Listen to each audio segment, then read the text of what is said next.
Yo, Bakayalo Konoyalo. Bon, avant de commencer la vidéo, si t'as pas vu le film, bah va le regarder. Je te mets le lien en description, parce que très clairement, je vais spoiler comme un bâtard. Donc, je te laisse 5 secondes, tu vas cliquer sur le lien en description, tu vas regarder le film de Demon Slayer, Le Train de l'Infini, et après, tu reviens ici. Voilà. Parce que le film, il est magnifique. Une nouvelle fois, ce style graphique, il est incroyable. Mais alors ce film, aïe aïe aïe, c'est juste une tuerie. Alors, oui, j'ai pas vu le manga, j'ai pas vu les scans, je regarde que l'animé, je sais pas si l'histoire est fidèle au manga ou pas, mais c'est juste énorme. Déjà, le début de l'histoire, les mecs, ils rentrent dans le train, et tu te rappelles que Kinosuke, c'est un putain de cassos. Le mec, il a vécu dans la montagne, il est jamais sorti de sa caverne, et là, il découvre un train. Et c'est marrant, parce que comment il se comporte? Il se comporte comme certains cassos dans le métro parisien. Oui, tu sais, les types chelous qui parlent tout seuls, qui font n'importe quoi, qui puent tout ça. Ben Kinosuke, c'est pareil. Déjà, le mec, il a une tête de sanglier et il se promène torse nu.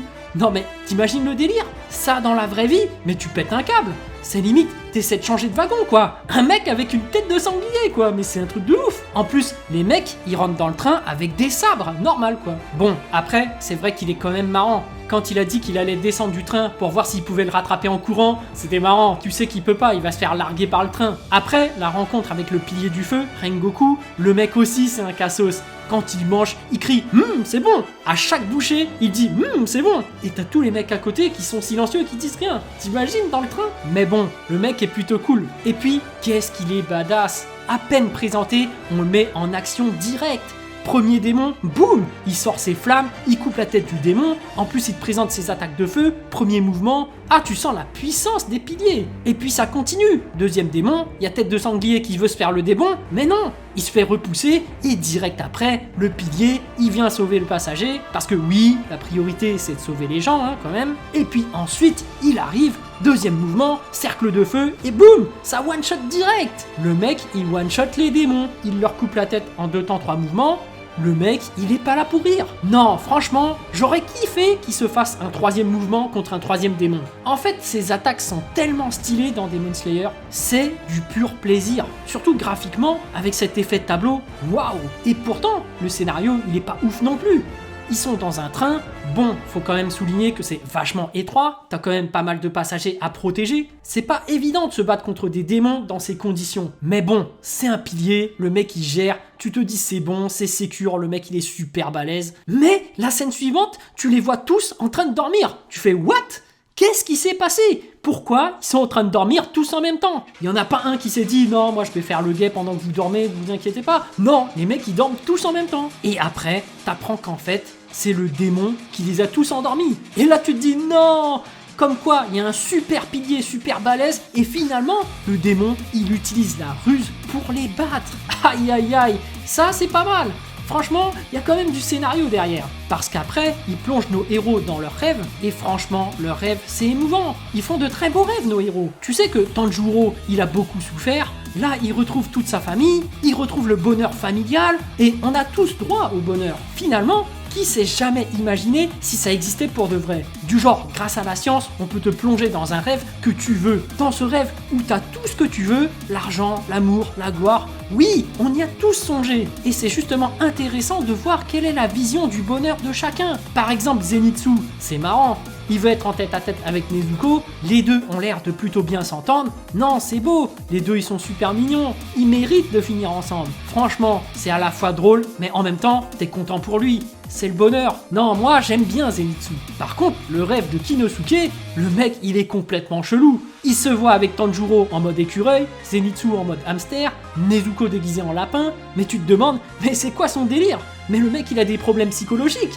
Il se déguise en sanglier, il veut que les autres se déguisent en animal, il part chasser des monstres. Non, lui, il a vraiment une vision du bonheur assez spéciale. Et d'ailleurs, après, il y a des intrus qui s'incrustent dans leurs rêves, ils s'incrustent dans leur subconscient. Et là, tu te rends compte que Zenitsu et Kinosuke, ce sont de vrais timbrés. Déjà, Zenitsu, c'est un putain de pervers narcissique ou je sais pas quoi là. Il veut vraiment garder Nezuko pour lui tout seul. Kinosuke, il est vraiment parti dans un délire chelou d'animaux sauvages chelous. Finalement, Tanjiro, c'est vraiment le mec le plus pur, l'être bon, chaleureux, l'exemple même de la bonté, et c'est ça qui est le plus émouvant et le plus douloureux aussi pour lui.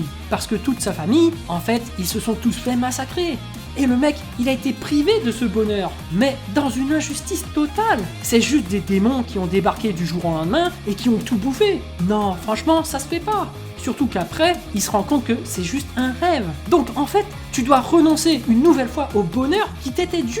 Et quand le méchant, il a piétiné ses rêves et qu'il a créé sa famille qui lui disait des mots durs, aïe aïe aïe, ces mots durs de sa famille, ils font super mal. Mais le pire, c'est qu'il en est conscient que c'est pas sa famille. Il sait que sa famille n'aurait jamais dit ça. Et quand il s'est battu contre ce méchant et que le méchant se demandait pourquoi il se réveillait instantanément et que Tanjiro, il lui a dit non, arrête de te moquer de ma famille, il n'aurait jamais dit ça et qu'ensuite il lui tranche la tête, waouh! Là, j'ai vraiment eu des frissons. C'était juste magnifique. Tu voyais les émotions de Tanjiro, tu sentais que ça venait du cœur. Et ça m'a fait frissonner. Parce que son action de découper la tête, t'avais tous ces sentiments qui allaient avec. Toute cette rage, cette frustration, waouh, c'était juste magnifique. Bon, en fait, juste avant, j'avais aussi quelques petits frissons déjà. C'était quand Nezuko s'était fait capturer par les tentacules. Elle s'était battue, en mode démon. Mais finalement, elle s'était fait capturer. Et là, comment il a surgi Zenitsu, aïe aïe aïe, avec l'éclair qui traverse tout le train. Zenitsu qui fonce, il est badass, franchement son style il est exceptionnel. Moi je surkiffe Zenitsu. Moi je vous l'ai dit, je l'adore ce mec. Le mec quand il est en mode sérieux, qu'est-ce qu'il est stylé. Franchement, il a un potentiel de dingue. Le mec a vraiment le potentiel pour être le plus fort du groupe. Bon, après j'inclus pas le pilier du feu dedans. Le mec aussi, il est super badass. Quand il a sorti ses flammes et qu'il a traversé les 5 wagons d'un coup, et franchement, ce film il mérite d'être vu. Rien que pour ses effets de combat, je trouve ça incroyable. Et puis surtout ce combat à la fin, contre la troisième lune la plus forte, c'est pas n'importe qui. Apparemment, ces démons sont là depuis la nuit des temps et ils tuent des piliers comme au petit déjeuner. Le mec c'est pas un rigolo. Surtout que le mec, il est sorti de n'importe où.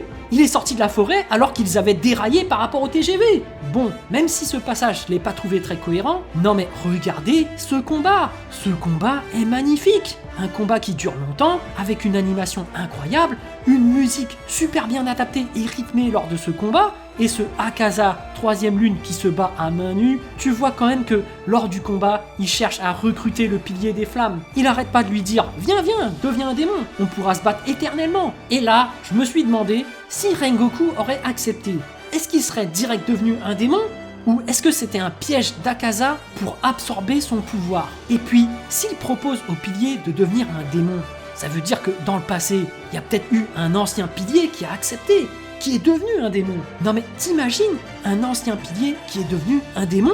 Non mais obligé, c'est la première lune directe. Le mec c'est le meilleur soldat de Muzan. Parce que non seulement il a ses capacités de pilier, mais en plus il a ses capacités de démon. Bon, après on a tous vu la fin de ce film, le démon qui parvient à s'enfuir, il reçoit quand même l'épée de Tanjiro dans le dos, et il y a toujours un mystère par rapport à ce sabre. Parce que l'épée rouge ça fait du feu, l'épée bleue ça fait de l'eau, mais l'épée noire, on sait toujours pas ce que ça fait. Est-ce que finalement Tanjiro, j'ai pas vu la suite, j'ai pas vu les scans, le manga, mais le sabre noir, est-ce que finalement ce serait pas un sabre qui fait tous les types en même temps? Parce qu'on le voit faire de l'eau, on le voit faire du feu.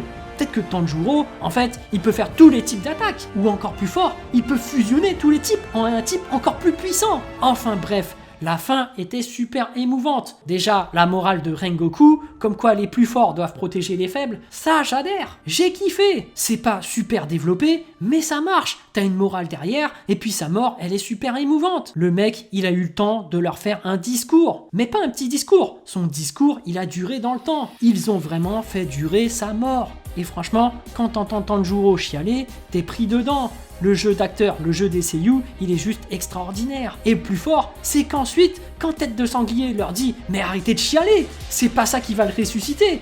Et là, toi tu te reprends aussi. Tu dis « Mais en fait, il a raison, faut aller s'entraîner quoi !» C'est pas le moment de chialer, mais le jeu d'acteur, il est tellement bon que t'es pris dedans. Mais bon, quand Tête de Sanglier, il a dit « Reprenez-vous !» Là, ça m'a quand même fait plaisir. Parce qu'en fait, il a raison. Faut pas déprimer et se laisser envahir par les larmes, tout ça. Non, non, faut se relever, faut se battre. Enfin bref, très bon film de Demon Slayer, on en prend plein la vue, l'animation est juste magnifique, le son est magnifique, tout est bien rythmé, tout est bien cadré. Franchement, j'ai surkiffé. Et puis, comme d'habitude, surtout ce style de combat incroyable, cet effet graphique, ça mériterait de se regarder au cinéma. Dommage que les cinémas sont fermés à l'heure actuelle. Voilà, j'espère que cette vidéo vous a plu. En tout cas, moi, j'ai vraiment envie de savoir ce que vous avez ressenti et j'ai hâte de lire votre message en commentaire. Évidemment, un petit pouce bleu fait toujours plaisir pour un petit artisan comme moi. Et bien sûr, si vous voulez suivre toute l'actu de ma chaîne, abonnez-vous. Sur ce, je vous dis